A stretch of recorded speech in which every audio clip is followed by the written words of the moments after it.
ये चित्र वालों का काम पूरा हो गया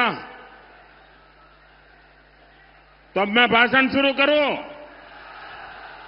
देखिए, आपकी इजाजत के बाद करता हूं मैं काम। जय मां दुर्गा, जय मदन मोहन, जय श्यामराय, जय एकतेश्वर महादेव, हर हर महादेव।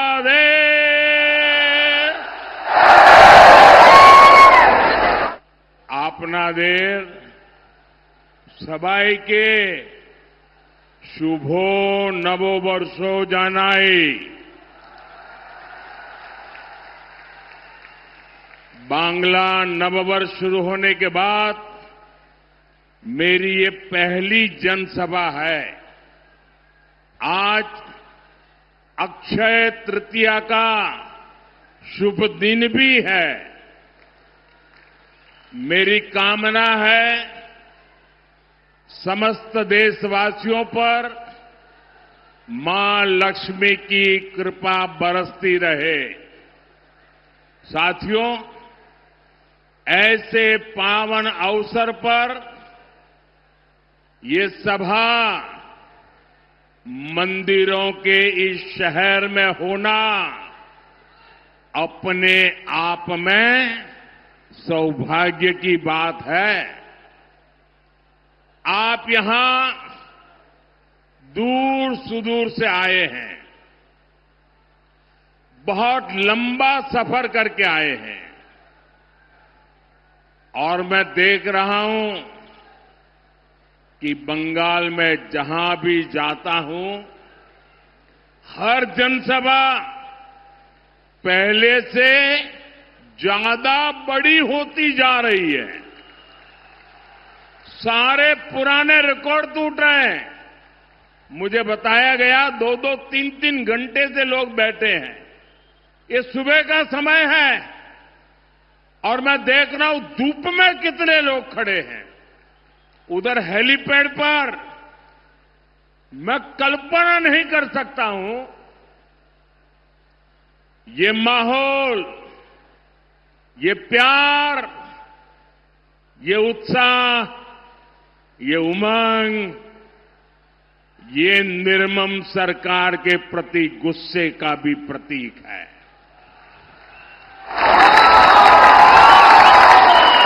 इसका मतलब है बंगाल अब मान चुका है, बंगाल अब ठान चुका है।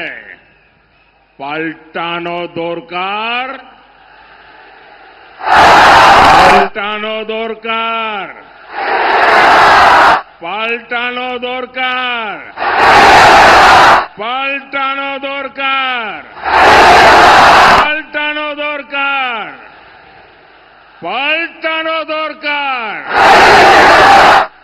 साथियों, ये मां शारदा की पवित्र धरती है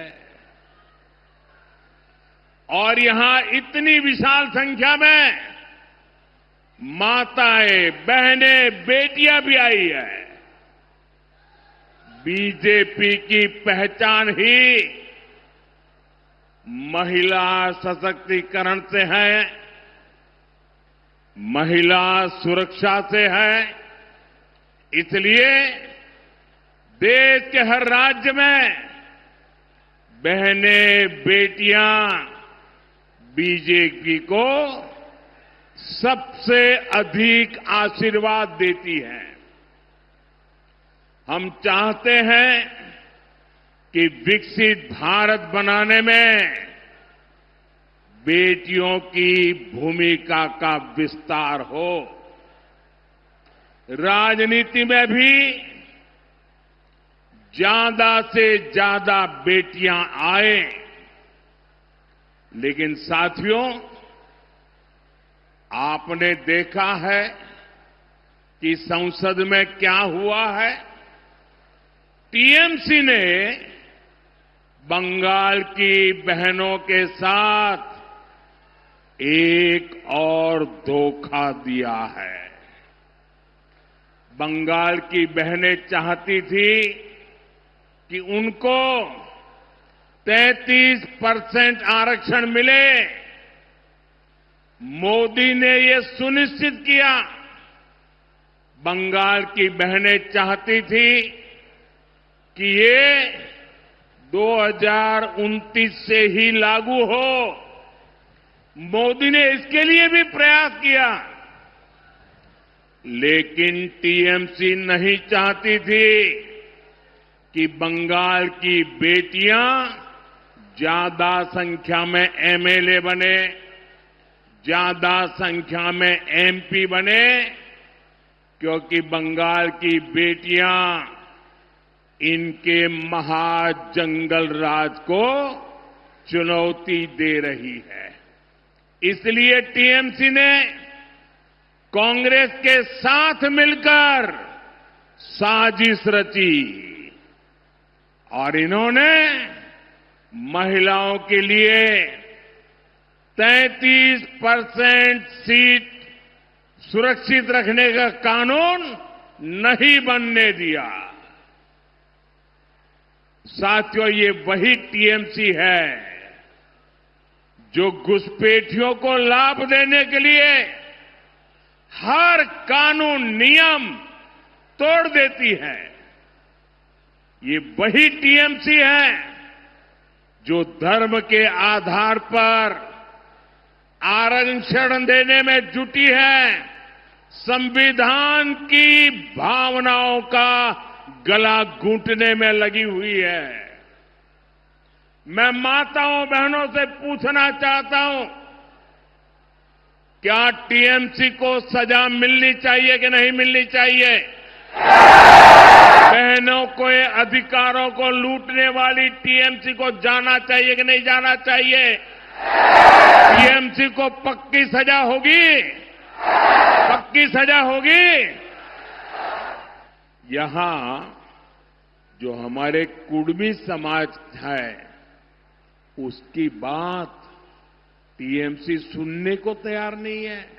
घुसपैठियों की सुनती है, कुर्मी समाज की नहीं सुनती है। लेकिन अपने वोट बैंक को संविधान के विरुद्ध आरक्षण देना चाहती है। कोलकाता हाईकोर्ट बार बार कह रहा है ये नहीं चलेगा, लेकिन महाजंगल राज ऐसा है कि ये कोर्ट की भी नहीं सुनते। महिलाओं के आरक्षण के लिए तो देश की संसद ने कानून बनाया है। अब समय आ गया है, देर नहीं होनी चाहिए, उसको बस लागू करना है। लेकिन टीएमसी को ये पसंद नहीं आ रहा है। मैं बंगाल की हर बहन बेटी से कहूंगा, अब टीएमसी को सजा देनी है। अब टीएमसी को बड़ी सजा देनी है। महाजंगल राज को महासजा मिलनी चाहिए।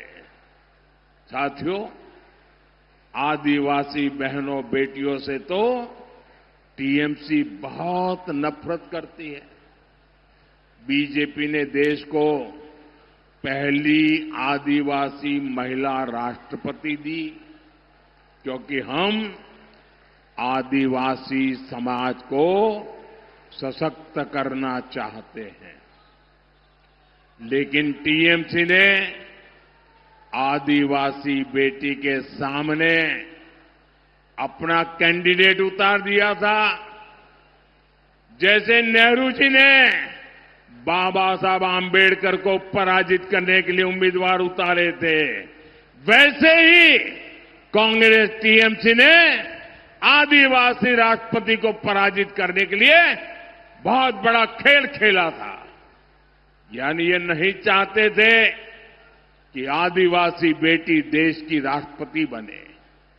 साथियों, आज पूरी दुनिया राष्ट्रपति द्रौपदी मुर्मू जी का सम्मान करती है। लेकिन आदिवासी विरोधी टीएमसी उनका अपमान करती है। यहां बंगाल में जब राष्ट्रपति जी आई तो टीएमसी ने कैसे उनका अपमान किया, ये पूरे देश ने देखा है।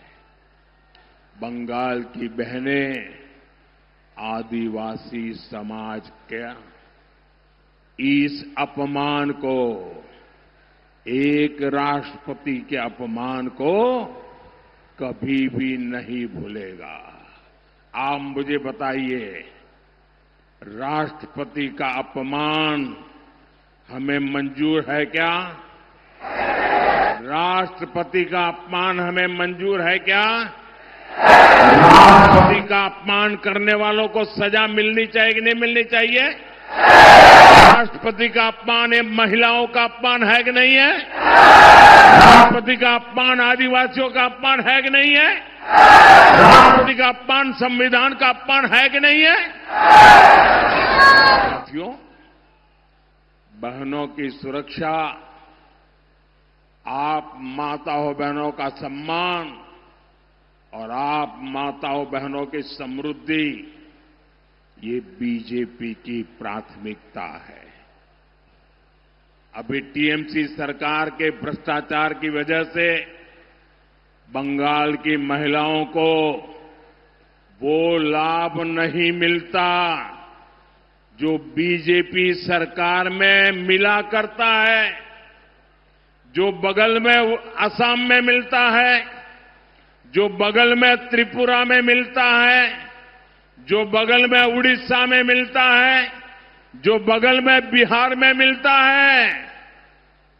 वहां की महिलाओं को जो मिलता है वो आपको ये टीएमसी की निर्मम सरकार नहीं देने देती। बंगाल में बीजेपी सरकार बनेगी तो गरीब बहनों को मुफ्त राशन मिलेगा, कोई आपका राशन छीन नहीं पाएगा। बंगाल की बीजेपी सरकार महिलाओं को पक्का घर बनाने के लिए पीएम